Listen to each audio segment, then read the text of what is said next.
कि भारतीय जनता पार्टी एक तरफा संवाद कर रही है। दिल्ली से वायदे किए जा रहे हैं झूठे आम जनों के लिए। तो चुनाव अंतिम चरण में है, 100 दिन से मेरे चेहरे में कोई बदलाव आपको दिखे तो बताइए। श्रम उसको कहते हैं जो चेहरे पे बदलाव होता है। मैं पूरे चुनाव में मेरे चेहरे में कोई बदलाव नहीं आया। नया नैरेटिव सेट किया ना कि जिस सरकार में मंत्री थे उसी सरकार के खिलाफ, उसी मुख्यमंत्री के खिलाफ अभियान चलाया। निश्चित तौर पर इससे लोकतंत्र मजबूत हुआ, देश का संविधान मजबूत हुआ। इस बात को मैं बता दूं, चौंकाने वाला परिणाम आएगा बक्सर में।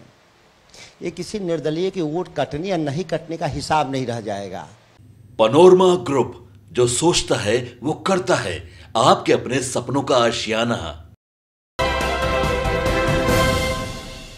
दिनों में बिहार के एक बड़े किसान नेता के रूप में अपनी पहचान बना चुके आरजेडी के प्रत्याशी सुधाकर सिंह मेरे साथ हैं। एड़ी चोटी का जोर लगाए हुए हैं बक्सर जीतने के लिए। कैसा है?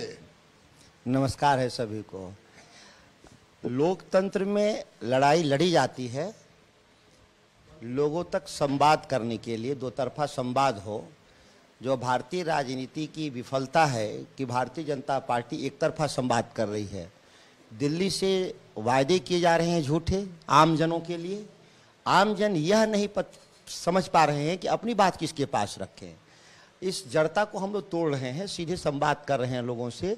और जो बातें छन कर आएंगी उन मुद्दों को लेकर हम लोग राष्ट्रीय राजनीति में, प्रदेश की राजनीति में ले जाएंगे। इसमें जोर लगाने जैसा कोई विषय नहीं है। इतना श्रम और इतना काम मैं सालों भर करता रहता हूं। आप मुझे देखे होंगे तो चुनाव अंतिम चरण में है, 100 दिन से मेरे चेहरे में कोई बदलाव आपको दिखे तो बताइए। श्रम उसको कहते हैं जो चेहरे पे बदलाव होता है। मैं पूरे चुनाव में मेरे चेहरे में कोई बदलाव नहीं आया। तो सरकार में मंत्री थे तब से आंदोलन कर रहे हैं। हम आंदोलन सरकार में भी बैठेंगे तो आंदोलन करेंगे। सरकार के खिलाफ, सरकार के ही खिलाफ आंदोलन होता है, विपक्ष के खिलाफ नहीं होता।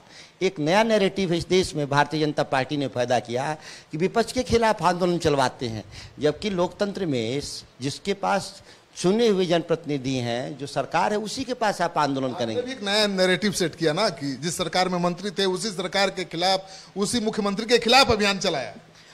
निश्चित तौर पर इससे लोकतंत्र मजबूत हुआ, देश का संविधान मजबूत हुआ।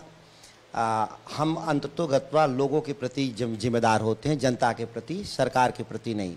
सरकार सेकेंडरी चीज़ है लोकतंत्र का। सबसे मूल आत्मा जो है वो आम आदमी में बसा हुआ है, मतदाताओं में बसा हुआ है। संप्रभुता जनता में निहित है और वो चुनाव के माध्यम से सरकार में या विधायिका में वो निहित करता है। तो स्वाभाविक है, लोगों की डिमांड थे तो उस बात को आगे बढ़ाए हम। यहाँ दो निर्दलीय उम्मीदवार मैदान में हैं।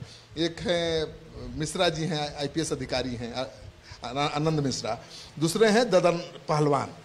ददन पहलवान आपकी चिंता बढ़ा रहे होंगे, आनंद मिश्रा बीजेपी की चिंता बढ़ा रहे हैं।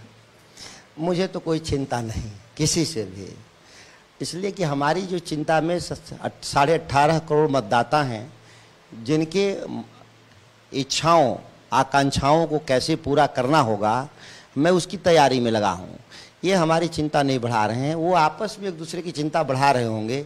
मेरे चिंता में ये लोग नहीं हैं। नहीं, आनंद मिश्रा के पक्ष में जिस तरह से ब्राह्मण गोलबंद हो रहे हैं, उसका सीधा फायदा आपको मिलने जा रहा है। देखिए, एक चीज, एक विषय तो है कि आनंद मिश्रा पढ़े लिखे हैं, नौजवान हैं और नौकरी एक महत्वपूर्ण पद छोड़ कर आए हैं।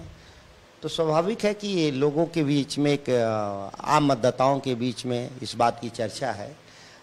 अब कितना उनको वोट मिलेगा, कौन कौन लोग वोट दे रहे हैं, ये मैं कुछ बहुत दावे के साथ नहीं कह सकता। आपकी लड़ाई किससे है? ददन पहलवान से है कि मिथिलेश तिवारी से है कि आनंद मिश्रा से?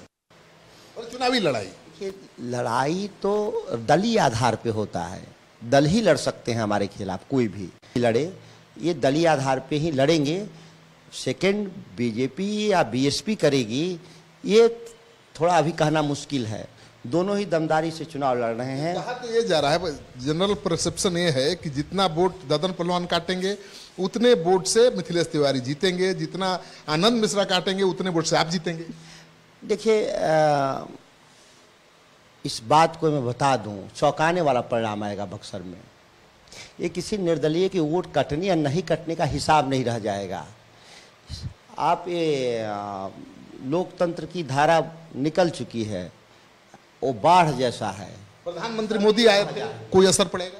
प्रधानमंत्री जी तो आज के दिन में यही नहीं समझा पा रहे हैं देश के नौजवानों को कि उन्होंने एक नियम बनाया था कि 75 साल में रिटायर हो जाएगा पॉलिटिशियंस, और अटल बिहारी वाजपेयी, मुरली मनोहर जोशी, एल के अडवाणी को रिटायर कर दिया गया था, उनको ठंडे घर में भेज दिया गया था।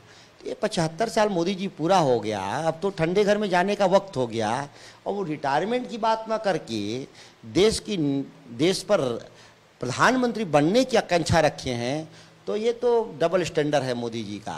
और ये डबल स्टैंडर्ड इस देश का नौजवान समझ गया है, लोग समझ गए हैं कि ये दोहरी मानसिकता के आदमी हैं। आपको नहीं लगता है कि बीजेपी ने एक नैरेटिव सेट कर दिया है कि सरकार उसकी बन रही है, उसका भी फायदा उसको मिल रहा है? ये नैरेटिव अगर सेट होता है इंडिया गठबंधन के पक्ष में, हाँ, उनका सरकार बन रहा है, दूर दूर तक नहीं बन रहा है। वो हर राज्य में राज्य दर राज्य हार रहे हैं वो चुनाव, उनकी सीटें घट रही हैं। वो देश के किसी एक राज्य का नाम बता दे जहां उनकी सीटें बढ़ रही हैं। तो जब हर राज्य हार रहे हैं, पिछड़ रहे हैं, तो सरकार कैसे बनेगी? कौन नया राज्य पैदा हो गया? दक्षिण भारत में उनको सीटें नहीं मिलने जा रही हैं, घट रहे हैं। महाराष्ट्र में, पश्चिमी भारत में उनकी सीटें घट रही हैं।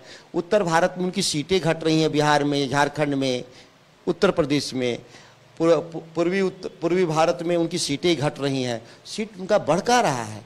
तो हार रहे हैं लोग, हारे। अभी 400 पार का नारा भूल गए, कोई नहीं देख रहे हैं भाजपा की बात करेगी 400 पार। अब तो कह रहे हैं कि हम बहुमत के करीब हैं, बहुमत के करीब हैं।